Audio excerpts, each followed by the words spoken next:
Bonjour, nous sommes le 1er janvier 2021 et en ce début d'année consacrée à Saint Joseph, l'année sainte proclamée par le pape François, je voudrais faire cette petite vidéo afin véritablement d'essayer de mettre un terme, je dirais, au grand combat que le pape François a connu depuis le début de son pontificat, essayer d'unifier, de resserrer les rangs autour de lui. Avant de le faire, il faut tout de même que je me présente, Arnaud Dumouche, théologien catholique, mais avec une spiritualité tout à fait particulière qui fait que c'est une position un peu inconfortable. Parce que, d'un côté, je suis un théologien thomiste, au sens fort, puisque je suis même responsable d'une équipe de 40 traducteurs qui mettent sur le site drangelique.free.fr la totalité des œuvres de saint Thomas d'Aquin sur Internet. Donc ça donne une théologie traditionnelle. Mais je suis un théologien tout à fait conciliaire. Ça veut dire que j'assume tout à fait les conclusions du Concile Vatican II, une série de à peu près 9 repères dogmatiques qui, pour la première fois dans l'histoire, s'opposent à certaines conclusions de saint Thomas d'Aquin. Ce qui fait évidemment que, par ceux qui sont plutôt traditionnels, je ne suis pas apprécié, et par ceux qui sont plutôt progressistes, je ne suis pas apprécié. Mais peu importe. Ce qu'il faut regarder maintenant, c'est ce qu'a vécu le pape François. C'est un pontificat très attaqué, mais pas plus que d'autres pontificats finalement. Le pape Jean-Paul II, je me rappelle, dans les années 90, comment des gens qui étaient professeurs de religion avec moi dans certaines écoles catholiques en France souhaitaient sa mort véritablement, parce qu'ils étaient dans une autre perspective. Le pape François, eh bien, c'est plutôt d'un autre bord qu'il est très attaqué. Avant de regarder ce qui s'est passé, il me faut rappeler un principe absolu qui doit véritablement présider à tout cela, à savoir que tant qu'il y aura un pape légitimement élu sur le trône du successeur de Pierre, qui ne sera pas toujours à Rome, peut-être qu'il pourra se déplacer ailleurs, mais tant qu'un pape légitimement élu par des cardinaux autour du droit canonique, eh bien, ce sera, en ce qui concerne très précisément sa proclamation de la doctrine universelle du salut, donc pas n'importe quoi, pas ses actes pastoraux, pas sa vertu personnelle, eh bien, il sera charismatiquement protégé par le Seigneur qui en a fait un roc. C'est la foi catholique. Je sais que les protestants disent, mais non, c'est la proclamation de Saint-Pierre qui est un rocher. Ils ont raison.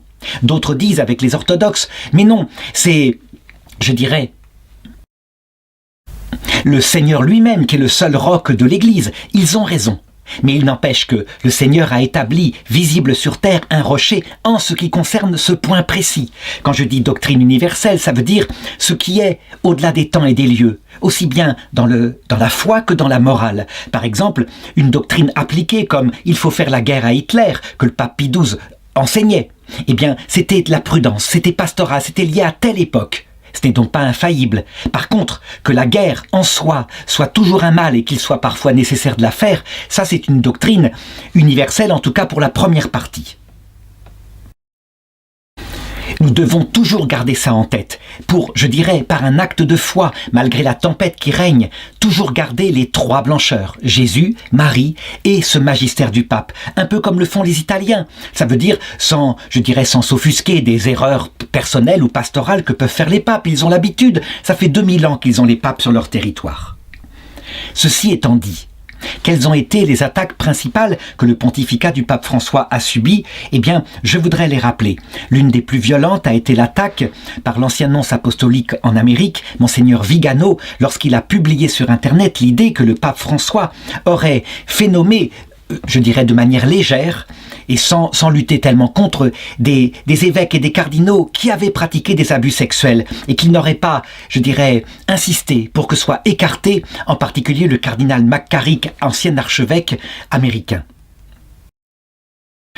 Il faut reconnaître que, à l'époque, lorsqu'il a sorti cette chose-là, j'ai moi-même fait quelques vidéos. Et ces vidéos-là, sur ce problème d'ordre disciplinaire, des nominations imprudentes, je les ai aujourd'hui toutes supprimées de mon site internet pour une raison précise. Premièrement, il a été publié le rapport de ce qui s'est passé. Effectivement, on voit des légèretés, on voit des hommes qui prennent des décisions en ne croyant pas aux dénonciations. C'est le cas de Jean-Paul II qui était habitué, en Pologne, à ce que dès qu'un bon évêque était là, les autorités politiques communistes le dénoncent comme pédophile, et donc il n'y croyait pas. ce qui lui a fait faire des erreurs. Deuxièmement, il y a eu des décisions par le pape Benoît XVI pour interdire au cardinal McCarrick d'agir pour se faire discret, effectivement, qu'il n'a pas appliqué. Et puis, il y a eu le pape François qui n'a jamais été informé par écrit, qui a peut-être entendu parler des choses et qui donc n'a pas pris la mesure étant donné ce qu'avaient fait les anciens supérieurs. Mais le deuxième point qui m'a fait retirer les vidéos, c'est le fait que le monseigneur Vigano, manifestement, a démontré qu'il perdait pied, que c'était quelque chose comme ça, qu'il dépassait la mesure. Par exemple, il répand sur Internet des vidéos de type grande et vaste théorie du complot avec les vaccins contre le coronavirus, qui serait une technique pour après, grâce à la 5G, manipuler les êtres humains, en faire des robots, etc. Ce qui lui enlève évidemment toute crédibilité, même théologique, puisque nous savons que le dernier antéchrist, bien au contraire, c'est pas une manipulation comme cela qu'il fera, mais il demandera à ses adeptes la liberté pour adhérer à son projet grandiose de monde sans Dieu. Donc, la foi elle-même, mais aussi le bon sens, permettent de dire « il ne faut plus suivre, malheureusement, monseigneur Vigano ». Les causes de ce qui s'est passé viennent en partie du pape François, à cause d'une communication qui a été manifestement imprudente. Sans doute parce qu'il écoute beaucoup ses propres conseils, c'est-à-dire son propre conseil à lui, et peut-être pas assez ses collaborateurs. On ne peut pas nier qu'en ayant fait des interviews à un journaliste âgé, ancien communiste, qui était habitué à couper, à coller, à trancher, à interpréter les propos du pape, et avec des réponses qui n'étaient pas forcément, je dirais, très forte du pape pour rectifier, eh bien, il a pu troubler les fidèles catholiques, et en particulier les fidèles qui s'étaient battus dans la crise qui date depuis mai 68 pour rester fidèles à la tradition de l'Église. Le pape, dernièrement, on pourrait dire, été piégé une nouvelle fois par, je dirais, des journalistes homosexuels qui ont pris des propos, les ont tranchés et qui lui faisaient dire qu'il voulait l'union civile homosexuelle, ce qui n'était pas du tout ce qu'il voulait dire. Il s'est défendu, mais comme toujours, le buzz a fait plus de bruit que, je dirais, la reprise en main de la communication. C'est pourquoi il y a eu, selon moi, une troisième sorte d'attaque, qui ne sont pas venues cette fois des imprudences pastorales ou de communication du pape, mais des médias. Et des médias, non seulement les médias officiels qu'on appelle mainstream, qui ont fait avec le pape François une sorte de communication, de storytelling, où ce serait comme le pape Jean XXIII, un pape du cœur, un pape de l'amour, alors que de vieux clercs, de vieux cardinaux, très sectaires, très doctrinaux, l'empêcheraient de faire les réformes de l'Église. Ce mythe-là, ils l'ont répandu, si bien qu'ils ont mis en avant certains documents du pape qui effectivement étaient de type, on pourrait dire, progressiste, comme par exemple la défense des animaux, la défense du climat, le réchauffement climatique, la venue inconsidérée de l'immigration. Et ils ont camouflé, évidemment, toutes les positions extrêmement fortes qu'il a gardées. L'avortement, qu'il cite avec des propos extrêmement graves en disant « c'est comme si on invitait un tueur à gages à se débarrasser d'un problème qu'on a dans son propre ventre ». C'est très fort, on n'en entendra pas parler. Et le malheur, c'est qu'il faut accuser aussi les médias de réinformation catholique qui, très souvent, au lieu d'aller lire directement les textes du pape à leur source, c'est ce qu'il faut faire, évidemment, eh bien, ont critiqué le pape en se référant aux commentaires des médias mainstream. Ce qui, évidemment, est un travail journalistique très mauvais, parce qu'on peut faire un focus comme on le veut sur n'importe quoi et établir une légende. Le problème du média, c'est qu'il est médiateur entre la réalité des dires du Saint-Père qui sont sur le site du Vatican et puis, je dirais, ce qui nous parvient. La quatrième attaque dont je voudrais parler, ce sont les prophètes, entre guillemets, d'Internet. Ça veut dire que sur Internet se sont répandus des dizaines de prophétesses. En général, ce sont des femmes, mais il y a aussi des hommes. Je voudrais citer Maria de la Miséricorde, Fabienne Guerrero et d'autres, qui ont analyser le pontificat du pape François en faisant quasiment le serviteur de l'Antéchrist. Et c'est allé très loin. Évidemment, nous sommes à une période où il y a eu la fin de la prophétie, la fameuse prophétie de Saint Malachie, qui indiquait que après le pape Benoît XVI viendrait le temps de la fin, le temps du jugement. Le problème, c'est que la providence a fait que le pape Benoît XVI est vivant. qu'il a été vivant très longtemps pendant le pontificat du pape François et qu'il a toujours dit que le vrai pape, le vrai Saint-Père, c'était le pape François. Si bien que, fort heureusement, l'Église a été protégée parce qu'on était dans un axe qui aurait pu faire basculer les choses, d'autant plus qu'il y avait eu d'autres prophéties du même style qui ont été surexploitées. Je voudrais en citer une qui est très importante parce qu'elle est reconnue par l'Église, c'est la prophétie de la Salette qui a eu lieu vers 1850. Dans le secret de la Salette, qui est publié officiellement, qui est écrit de la main de Mélanie Calva, il y a marqué cette phrase très précise « Rome perdra la foi et deviendra le siège de l'Antéchrist ». Or, il s'avère que, quand on regarde très précisément la découverte qui a été faite de l'original de ce qu'avait écrit Mélanie de la Salette, qui a été découvert par l'abbé Corteville au début des années 2000, on s'aperçoit que cette phrase ne figure pas dans le texte qu'elle avait écrit en premier, ce qui veut dire que le secret de la Salette qu'on a officiellement sur Internet est un secret bodybuildé qui va beaucoup plus loin et qui évidemment a été saisi par, je dirais, ces fausses prophéties. Pourquoi je peux dire que ce sont des fausses prophéties? Parce que tout simplement, je l'ai dit, et c'est un rocher que le Saint-Père, un rocher voulu par le Seigneur pour qu'il y ait tout de même un axe de solidité. Et donc toute interprétation d'une prophétie quelle qu'elle soit, qui consisterait à dire que les papes répandraient à un moment donné des hérésies sur la terre, est impossible. C'est évidemment le souhait de tous ceux qui complotent contre l'Église, s'emparer du siège de Pierre, mais c'est impossible. Et pour bien comprendre à quel point c'est une certitude absolue, on en a un exemple à travers le pontificat, le sacerdoce, le grand sacerdoce chez les Juifs, qui s'est terminé avec Caïphe, on peut le dire globalement.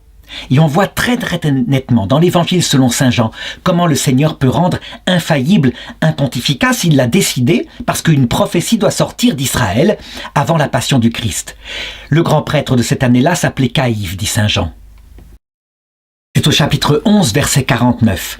Et les grands prêtres sont réunis et ils se disent « Mais comment se débarrasser de cet homme-là qui nous insulte en plus et qui a ressuscité Lazare, c'est abominable !»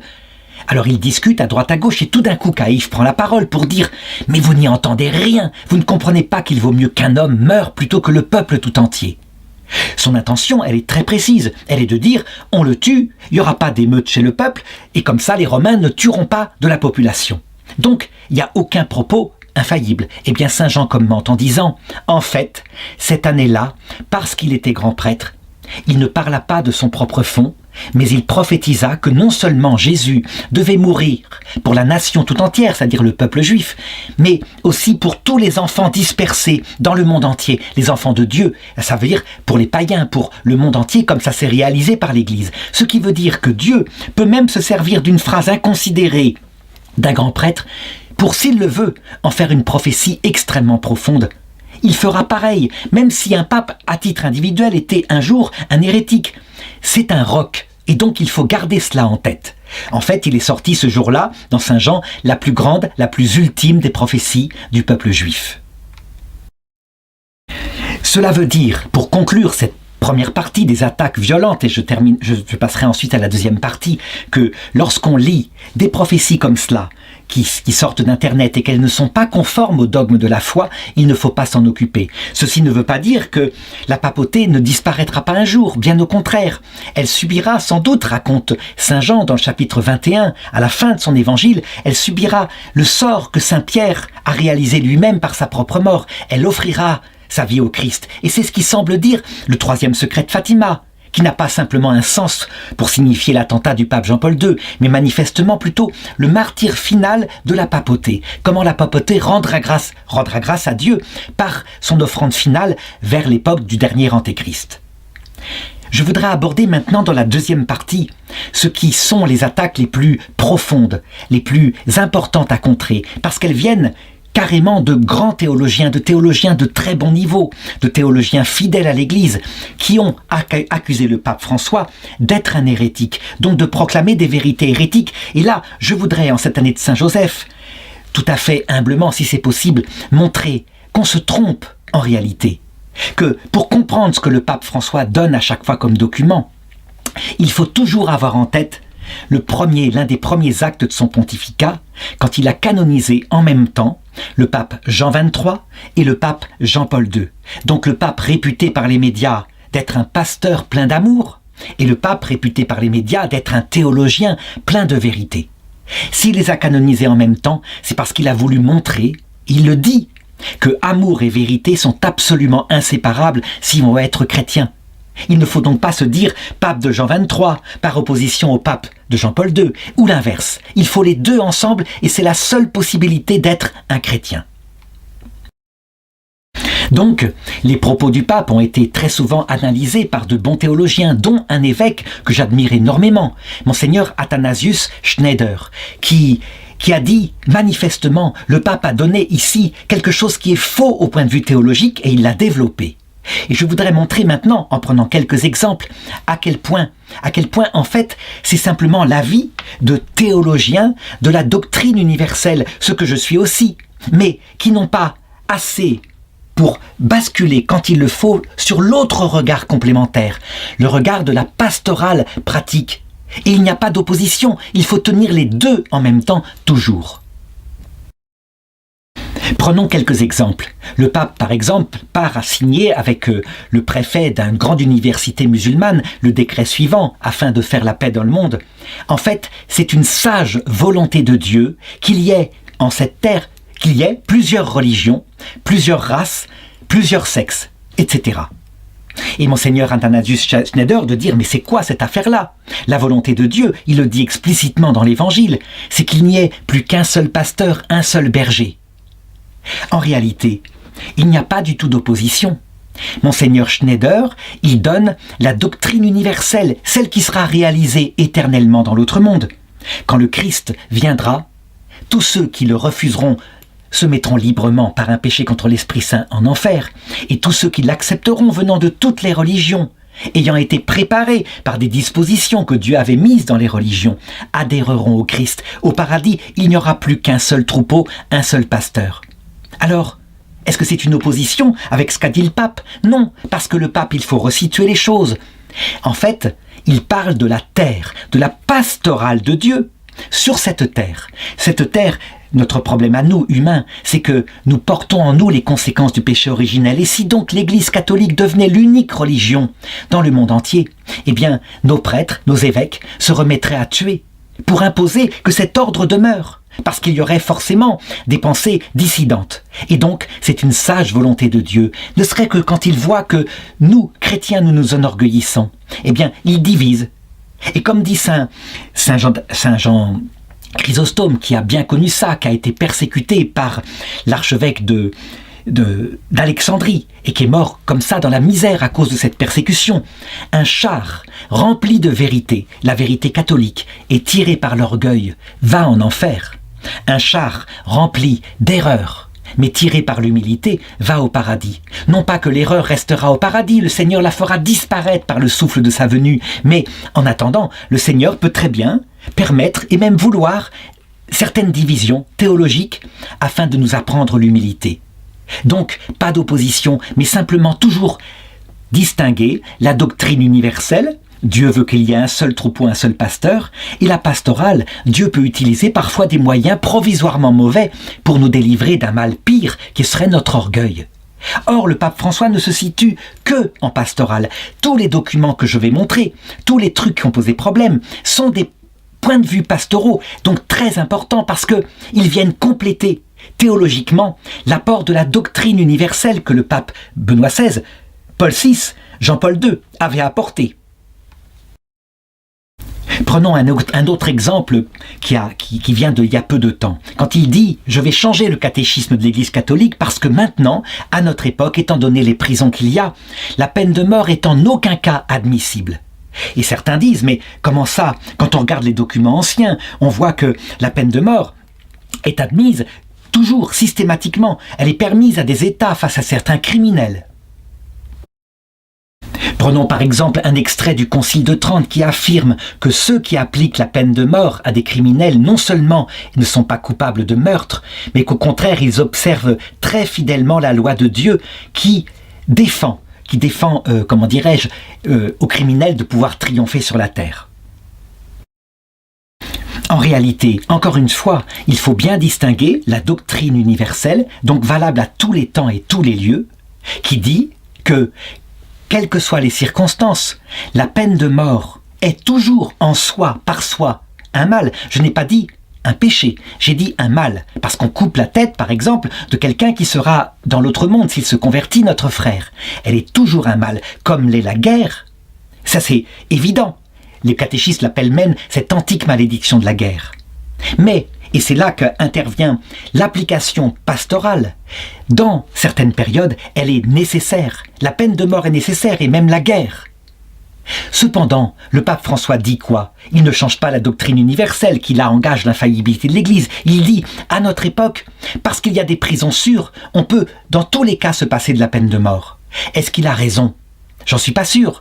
Peut-être qu'il aurait dû regarder du côté de l'Afrique noire, où on se souvient de l'affaire Firmin Mahé, où un militaire français, devant un prisonnier qui s'échappait plein de fois, qui n'arrêtait pas de violer, de tuer des jeunes filles, a pris l'initiative de le tuer de ses propres mains. Il a été jugé en France, sur ordre de Michel Adieu-Marie, et il a été acquitté par le tribunal. Parce qu'il ne pouvait pas faire autrement. Nous aurions probablement fait la même chose dans cette circonstance.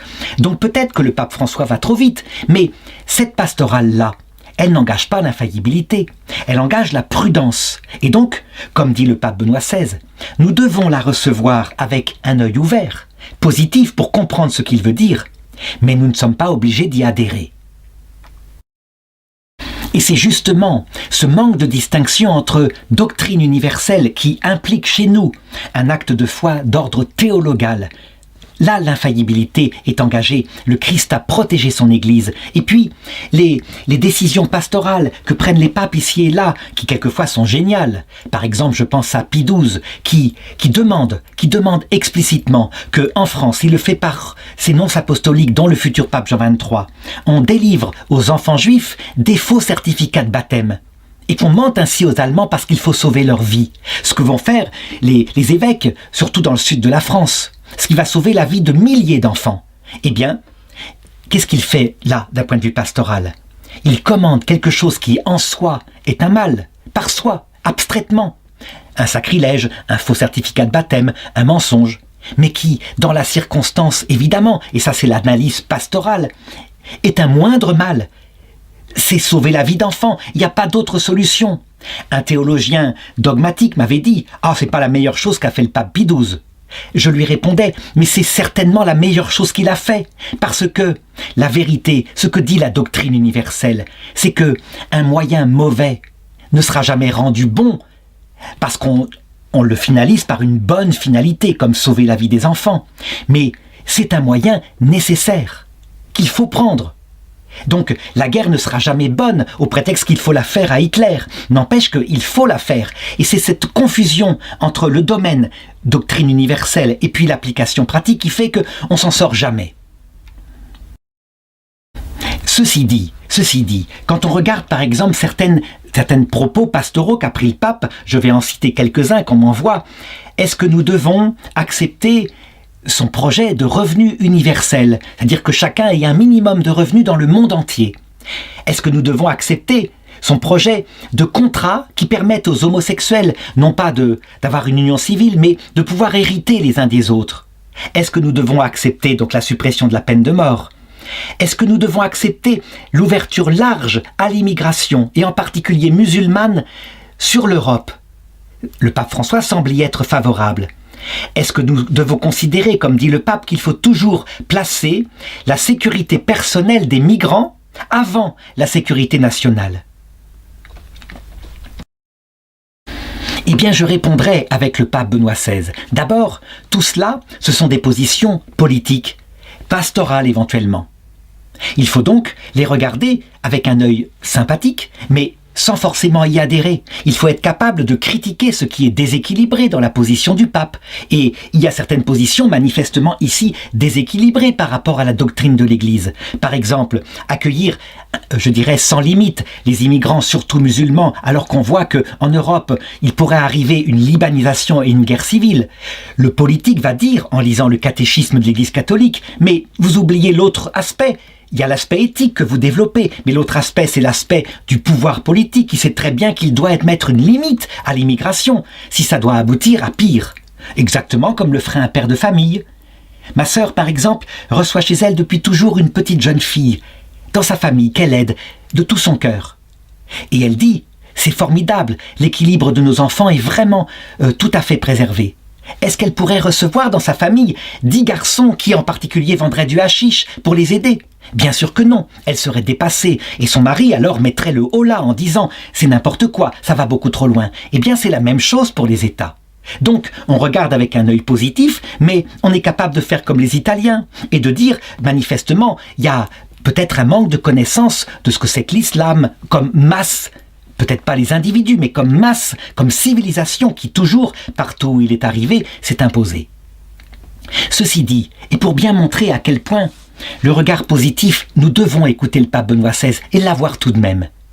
Un exemple d'une décision pastorale d'un pape qui a été profondément méprisé à son époque.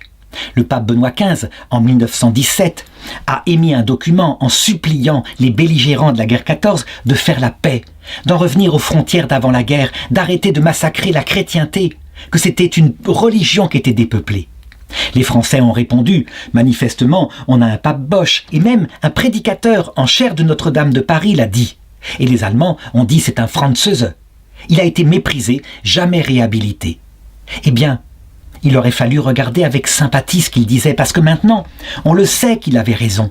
Et surtout, qui aurait pu deviner qu'il était prophète et que, exactement, 30 ans plus tard, en 1948, l'Allemagne et la France feraient un contrat d'union, d'abord économique, puis civil, enfin quelque chose de formidable, qui dure jusqu'à maintenant. En réalité, il se peut que le pape n'est pas recevable maintenant d'un point de vue pastoral, mais qu'un jour, peut-être dans 2 siècles, on dise « il avait raison profondément ». On verra. On ne le verra peut-être pas de notre vivant, mais toujours ce regard dubitatif par rapport à son propre jugement, tout en étant capable d'être critique par rapport aux positions pastorales des papes. Les attaques théologiques contre le pape François se sont multipliées et à chaque fois, on peut le dire, toujours elles portaient sur ce même problème. Ce problème qui a divisé profondément les chrétiens, qui a fait que les meilleurs théologiens ont été attaqués sur Internet violemment, parce qu'on leur a reproché d'utiliser parfois dans le domaine pratique pastoral des positions qui semblaient opposées au dogme. Par exemple, le pape François a été accusé par des théologiens qui ont défini chez lui 7 hérésies, qu'il aurait dit « Un chrétien peut volontairement choisir de violer une loi divine connue de lui sans commettre un péché mortel. » Évidemment, en doctrine universelle, jamais nous ne devons volontairement violer une loi divine connue de nous. Sinon, c'est un péché mortel. Oui, mais les circonstances parfois font que cette doctrine universelle, tout d'un coup, elle prend un autre sens. Je l'ai dit tout à l'heure. Quand le pape Pie XII ordonne de faire des faux certificats de baptême, quand les papes du Moyen-Âge font fondre les vases sacrés les plus sacrés où le corps du Christ a été consacré pour aider des pauvres qui sont dans la famine. Évidemment, ça pourrait être considéré comme un sacrilège, mais vu les circonstances, puisque le vrai ciboire où est le corps du Christ, où demeure l'Esprit Saint, c'est la personne d'un enfant, le pape a évidemment bien fait. En fait, c'est le même problème qu'a vécu Jésus lorsqu'il disait aux Juifs et aux pharisiens « La loi, elle est faite pour l'homme, pas l'homme pour la loi. Et donc vous devez être capable à un moment donné, tout en étant éclairé par la doctrine universelle, de savoir dans certaines circonstances que là, il faut la contourner. Non pas parce que vous feriez le bien, mais parce que c'est un moindre mal. » Et il le disait. Qui d'entre vous, alors que vous connaissez la loi de Moïse qui dit que le jour du sabbat, il ne faut pas travailler, qui d'entre vous attendra le lundi pour aller chercher son fils qui est tombé dans le puits et qui crie à l'aide? Tous vous irez le chercher. Hypocrite. Et il avait bien raison. Donc voilà, j'espère que cette année consacrée à Saint-Joseph, verra, je dirais, les chrétiens les plus militants, ceux qui ont gardé la foi dans la grande épreuve qui a suivi mai 68, qui dure depuis à peu près 50 ans, eh bien, qu'ils resserreront les rangs autour, je dirais, de la personne du pape qui constitue, nous avait dit Saint Jean Bosco, l'une des 3 blancheurs, que dans la grande tempête qui se terminera bientôt, parce que la génération de mai 68 va passer, eh bien, il faut garder toujours les 3 blancheurs indéfectiblement, même si on n'y comprend plus rien pendant un temps, la lumière viendra, à savoir Jésus dans son Eucharistie, Marie dans son Immaculée Conception, Et le pape, dans ce qui est infaillible chez lui, son magistère universel, le magistère doctrinal, le reste étant faillible.